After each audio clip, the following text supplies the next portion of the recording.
There comes a time in life when you have to stop looking around and start looking within. You have to ask yourself the hard questions, not to shame yourself, but to save yourself. You can't heal in the same place that broke you. You can't keep sitting at the table where they served you pain and expect joy to suddenly show up on the menu. Sometimes the most spiritual decision you can make is to walk away not out of bitterness, but out of obedience to a higher calling. You see, healing requires separation. Just like a broken bone needs to be set apart and supported, your soul needs the space to be made whole. Some of you are trying to get well in environments that keep reopening the wound. You keep going back to people who speak words that crush your spirit. You keep scrolling through things that stir up comparison and anxiety. You keep entertaining relationships that confuse your value. And every time you try to find peace in those places, you find yourself back in the same pain. But let me tell you something, God doesn't need a crowd to do a miracle in your life. He needs your attention. He needs your surrender. When Jesus went to heal the little girl, he put everyone else out of the room. Why? Because not everybody can stay in the space where resurrection is about to happen. Not everyone will understand what God is doing in your life.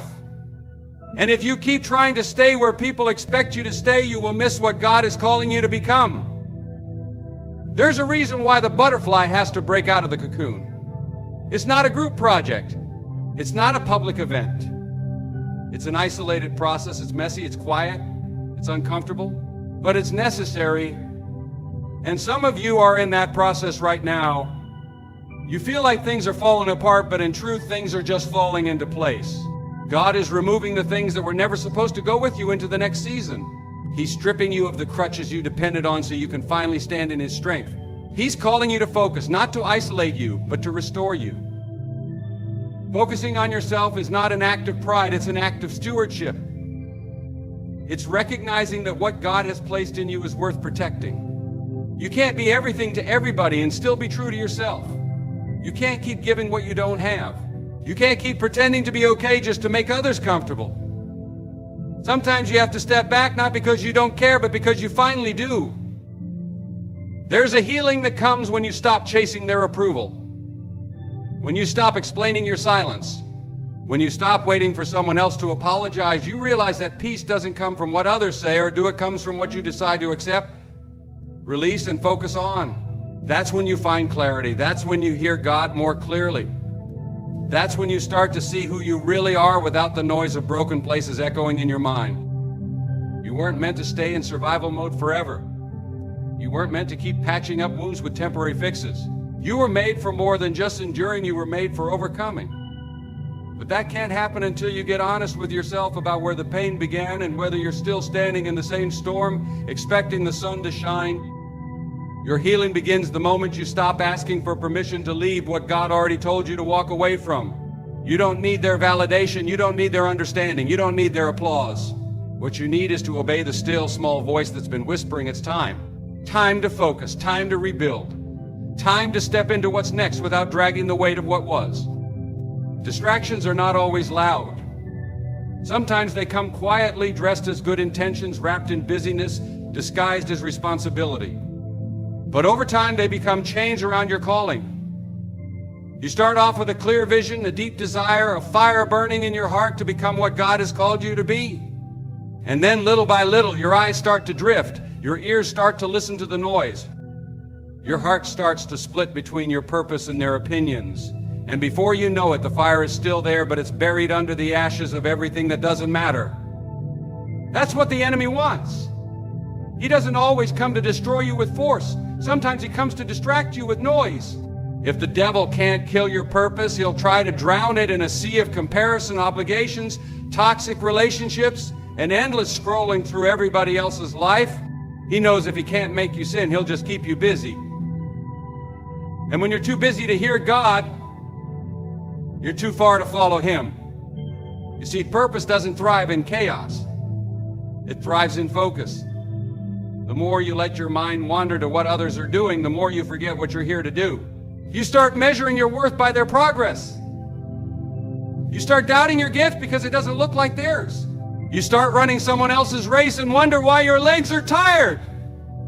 But God didn't call you to look around. He called you to look up and then move forward. Focus is more than a mental exercise. It is spiritual warfare. It's fighting to keep your eyes fixed on what truly matters, even when everything else is screaming for your attention. It's choosing to say no to what is good so you can say yes to what is God. It's learning to live with intention, to guard your mind, to silence the distractions, and to protect your peace like your life depends on it, because it does.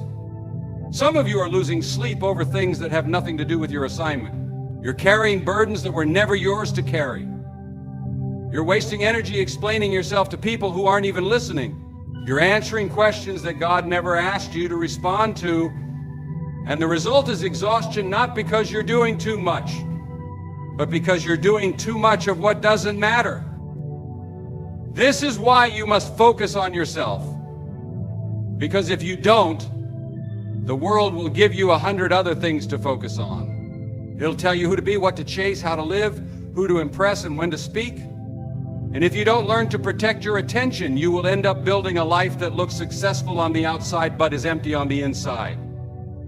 God never designed you to be everything for everyone. He designed you to be faithful in what He placed in your hands. And sometimes that means turning off the noise so you can tune into His voice. It means letting go of the pressure to perform and leaning into the power of purpose. It means resisting the urge to react to every distraction and instead learning how to respond to His direction. Look at your life. Look at what's draining you. Look at where your time is going. Look at what's occupying your thoughts.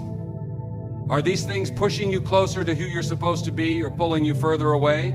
Are they stirring your spirit or suffocating your soul? Are they planting seeds of peace or weeds of confusion? You've got to be honest with yourself, because not every opportunity is a blessing. Not every connection is a covenant. Not every open door is from God. And if you don't learn how to say no to the wrong things, you'll never have room to say yes to the right ones.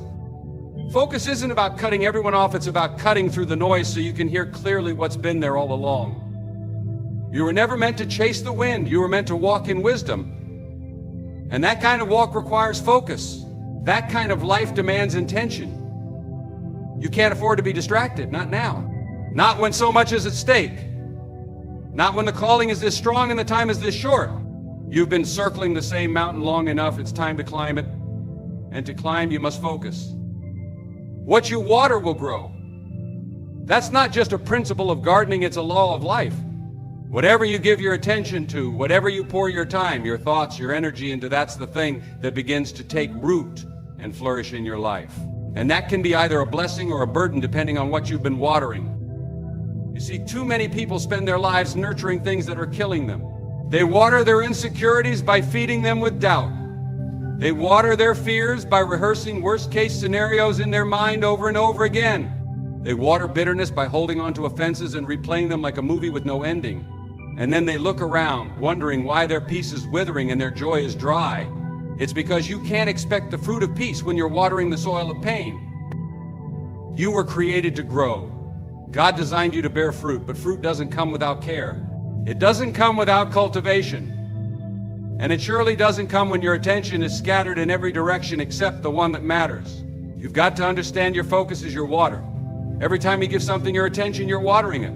Every time you dwell on something, you're feeding it. And if you're not intentional about where that focus goes, you'll find yourself growing weeds instead of wisdom. Some of you have been pouring into other people's gardens for so long, you've forgotten what it means to tend your own. You show up for everybody else, you solve their problems, you fix their messes, you cheer them on. And all the while, your own soul is drying up.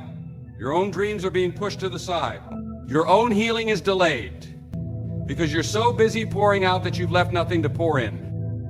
But here's the truth, you cannot grow in someone else's soil. You can't thrive in someone else's identity. You can't blossom in the shadows of other people's expectations. At some point, you have to come home to yourself and start planting seeds that align with who God created you to be. Seeds of discipline, seeds of prayer, seeds of silence, seeds of rest, seeds of purpose. It may not be flashy. It may not get applause, but it will get results in due time if you don't give up and if you stay faithful to the process. That's the hard part for many people to process, because growth doesn't happen overnight. It's not instant. You can water a plant today and it won't bloom tomorrow. You can feed your spirit with truth today and still feel discouraged the next. But just because you don't see it yet doesn't mean it's not working. Just because it's buried doesn't mean it's dead. Some of the greatest breakthroughs begin in silence. Some of the most powerful transformations happen underground where nobody sees, where nobody claps, but where roots are being formed. And you have to ask yourself, what am I watering? Every day, what am I giving life to? Am I nurturing the pain or the promise? Am I rehearsing the past or declaring the future? Am I feeding my faith or feeding my frustration? Because whatever you choose, that's what will grow. And don't be surprised when the garden of your life starts to reflect what you've been focusing on all along. You can't plant thorns and expect roses. You can't speak defeat and expect victory. You can't sow chaos and expect peace. Life doesn't work like that. God doesn't work like that. He's not mocked. Whatever a person sows, that's what they're going to reap. And it starts in the little things. It starts with where your mind goes when you wake up. It starts with what you entertain when no one's watching. It starts with how you speak to yourself when you feel like giving up. These are the seeds. These are the moments. And if you want a different harvest, you've got to plant differently. So if you want joy, start watering gratitude. If you want peace, start watering discipline. If you want strength, start watering truth. And if you want to see the fullness of what God has placed in you, stop comparing your process to someone else's. Their garden is not your garden. Their pace is not your pace. Your focus must be on what God is growing in you, even if it seems small, even if it feels slow, even if nobody else sees it. People will drain what they didn't build. That's a hard truth, but it's one you have to face if you're ever going to walk in your full purpose. You see, there are people who will celebrate you as long as you're convenient, as long as your light doesn't outshine theirs, as long as your strength still makes space for their weakness. But the moment you start focusing on yourself, the moment you start protecting your peace, the moment you start rising above what used to break you, something shifts, and not everybody can handle that shift. When you've been broken and God begins to restore you, the restoration doesn't just reveal your strength, it exposes who was only there for your weakness. Some people were only attached to your struggle. They liked you better when you were needy. They supported you when you were small. They clapped for you when you weren't sure of your worth. But now that you're starting to grow, now that you're beginning to heal, now that you're choosing your purpose over their comfort, they start to distance themselves. Or worse, they stay close only to drain you. And it's not always malicious. Sometimes it's subtle. It's the friend who always needs help but never asks how you're doing. It's the relationship that constantly takes without giving. It's the family member who guilt trips you every time you set a boundary. And if you're not careful, if you're not focused, you'll spend your life watering dead plants, hoping they'll bloom out of loyalty to the past. But you can't stay stuck just because someone refuses to grow with you. This is why it's so important to focus on yourself. Because you have to know who you are when the crowd walks away. You have to know what you carry when there's no applause. And you have to understand that your energy is sacred. Your gift is sacred. Your peace is sacred. You can't just give it to anyone who demands it. You have to be a steward of it. Because when people didn't help you build your peace, they won't hesitate to tear it down. Think about this. When Nehemiah was rebuilding the wall, he didn't come down every time someone had an opinion. He stayed on the wall. He stayed focused. He knew that if he kept coming down to explain, to argue, to prove, the wall would never be finished. And the enemy would win not through destruction, but through distraction. And that's exactly how it happens. The people around you start pulling you in 100 directions, asking for your time, your energy, your loyalty, while giving nothing in return. And if you don't protect yourself, you'll end up drained, discouraged, and distant from your own destiny. You have to learn to discern the difference between those who love you and those who use you. Because some people are not attached to your soul, they're attached to your supply. And the moment you stop pouring, they stop showing up. The moment you get silent, they disappear. And it hurts. Yes, it's painful to realize that some people were never for you. They were just there for what you could give. But that pain is necessary because it opens your eyes. It forces you to focus. It teaches you to stop casting your pearls before swine. There's a reason Jesus pulled away from the crowd. There's a reason he withdrew to quiet places. There's a reason he said, "Don't cast your pearls before swine, or they will trample them underfoot and turn to attack you." Because even your best intentions can be abused by people who never value them in the first place. You have to understand not everyone deserves access to you. Not everyone has the capacity to carry what you carry, and that's not pride. That's wisdom. You can't be the well everyone drinks from if you never stop to fill yourself back up. You can't be the solution to everyone's problems if you've neglected your own healing. You can't be light in this world if you let people keep dimming your fire. At some point, you have to make a decision. Will I keep allowing people to drain me, or will I choose to protect what God has poured into me? When you focus on yourself, you start to see clearly. You start to notice the patterns. You start to realize who's helping you grow and who's holding you back. And you stop feeling guilty for letting go of what no longer aligns with your peace, because you understand that your life is not a free-for-all. Your time is not up for grabs. Your anointing is not disposable. You were called, chosen, and created for something greater, and anything or anyone that pulls you away from that is not love.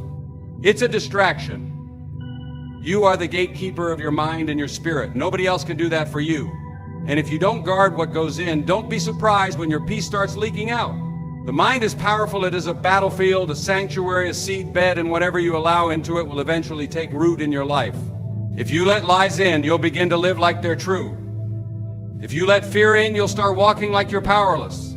If you let bitterness in, you'll find it hard to love even the ones who never hurt you. That's why focus is not just a habit, it's a spiritual responsibility. The world doesn't guard your heart for you. It fights to distract you. It fights to overwhelm you. It fights to sell you false identities and temporary pleasures. From the moment you wake up, you are bombarded with messages, most of them trying to define who you should be, how you should look, what you should chase, and what you should fear. And if you don't take a stand, if you don't consciously choose what enters your mind, you'll find yourself being shaped by everything except the truth. You have to be intentional about what you let in, because not everything that knocks on the door of your attention deserves to be answered. Every voice is not a voice of truth. Every opinion is not wisdom. Every headline is not reality. And every comment on your life is not a reflection of who you are. Some things are planted to provoke. Some are planted to distract. Some are planted to control. And if you don't put a filter on your focus, you'll find yourself feeling heavy and broken, and you won't even know why. The battle begins in the thoughts. You don't fall into despair in one moment. It starts with a whisper. You don't drift from your purpose overnight. It starts with subtle shifts in what you believe. You don't wake up confused by accident. It's the accumulation of days, weeks, even months of letting unfiltered voices speak louder than God's. That's why you must guard your gates, your ears, your eyes, your heart. Because whatever gets in will eventually come out. It'll show up in your words, it'll show up in your habits, it'll show up in your decisions. And if your thoughts are polluted, your life will be too. This is where silence becomes sacred. This is where solitude becomes strength. Because when you step away from the noise, you can hear what's really going on inside. You start to notice the inner dialogue. You start to feel the weight of thoughts you never challenged. You begin to realize that some of the heaviness you carry didn't come from what others did. It came from what you accepted, what you allowed, what you never questioned. And that's when healing begins, not in blaming the world, but in taking authority over what you allow to grow in your own mind. There's a reason Scripture says to renew your mind, because the default state of the world is chaos. The default setting of the human heart is fear, worry, comparison. But you weren't created to live on default. You were created to live on purpose. You were created to set your mind on things above, not be dragged down by things beneath. And if that's going to happen, you've got to take charge of what you meditate on. You've got to speak truth even when you don't feel it. You've got to silence the noise even when the world demands your attention. Because peace is not the absence of trouble, it's the presence of truth in the middle of it. And don't think this battle only comes during hard times. Sometimes the enemy comes when everything is going well. That's when your guard is down. That's when you're tempted to get lazy with your thoughts. That's when pride can sneak in. That's when distraction seems harmless, but that's the moment you have to stay alert, because you don't protect something unless you understand its value. And your mind, your peace, your spirit, they are priceless. Stop letting the world shape you. Stop letting culture dictate your identity. Stop letting every voice have equal weight in your life. Your calling is too important. Your purpose is too great. Your time is too short. You have to protect what God gave you. You have to filter what you feed on. You have to be deliberate about what you allow to dwell in your thoughts. Because at the end of the day, it's not what happens around you that determines your life, it's what happens inside you. The world can shake, the storms can rage, but if your spirit is anchored, if your mind is guarded, if your focus is clear, you will not be moved. You will endure, you will overcome. You will finish your race with peace, not because the journey was easy, but because you stayed in control of what you let in. You can't pour from an empty vessel. You've heard that phrase before, but have you really lived by it? Have you taken the time to understand that you were never meant to be everything to everyone at the expense of your own well-being? Because so many people have convinced themselves that their worth is tied to how much they give, how much they sacrifice, how much they endure, and they keep pouring and pouring, even when there's nothing left inside. But the truth is, if you keep emptying yourself without ever being refilled, eventually you will collapse under the weight of your own kindness. Some of the most exhausted people aren't lazy, they're just constantly serving, constantly showing up, constantly being strong for everyone else while quietly falling apart themselves. They're smiling on the outside while silently suffering on the inside. And they've convinced themselves that it's noble, that it's spiritual, that it's love. But there is nothing godly about burning yourself out while trying to save everyone else. There is nothing holy about being so broken that you can no longer feel the peace you keep trying to give away. Even Jesus took time to retreat. Even he walked away from the crowd to be alone. Not because he didn't care, but because he understood the value of stillness. He understood the power of restoration. And if the Son of God needed quiet places, how much more do you? If he needed time to pray, to rest, to reconnect with the Father, how much more do you need to pull away and let your soul breathe? You're not weak because you need rest. You're not selfish because you set boundaries. You're not wrong because you take time to heal. You're human. And if you don't start treating yourself with the same compassion you give to others, you will end up drained, discouraged, and distant from the very peace you were created to live in. That's why focusing on yourself is not about becoming self-centered, it's about becoming spiritually centered. You were never called to pour out what you don't have. You can only give love when you've received love. You can only offer wisdom when you've spent time in truth. You can only lead others into peace when you've found it for yourself. Otherwise, you're just performing. You're running on fumes, you're wearing a mask, smiling for others while silently hoping someone will finally see that you're running empty. And the danger in all this is that people will keep taking from you as long as you keep offering. They won't always see your emptiness. They won't always recognize your fatigue. Some of them have grown so accustomed to your strength, they've forgotten that you bleed too. They've forgotten that you cry too. They've forgotten that behind the encouragement you give, there's a soul that sometimes needs to be encouraged. You have to take responsibility for your own restoration. You have to say, I can't keep living like this. You have to reach a place where your peace becomes a priority, not just something you talk about, but something you fight for. Because peace doesn't come by accident. It comes by intention. It comes by stepping back. It comes by letting go. It comes by choosing stillness over chaos, silence over noise, presence over performance. Some of you need to give yourself permission to stop proving, to stop pleasing, to stop pushing beyond your capacity. You're not God. You can't fix everyone. You can't carry everything. And you don't have to. That pressure you feel is not yours to bear. That expectation they put on you is not your assignment. You were never meant to live life drained. You were meant to live life full of grace, full of peace, full of purpose, full of power. But fullness doesn't come by accident. It comes when you make space for it. It comes when you say no to distractions. It comes when you unplug from the noise. It comes when you sit with God long enough to be reminded of who you are, not for what you do, not for who you help, but for who you are at your core. That's where the refilling happens. That's where strength returns. That's where clarity is restored.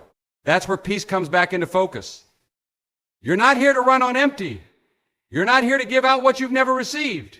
You're not here to keep surviving on broken pieces. You're here to live whole, to live restored, to live full. And that starts when you stop trying to pour from a cup that hasn't been filled. You owe it to yourself and to the purpose inside you to make rest, healing, and peace a priority, because only when you are full can you truly overflow.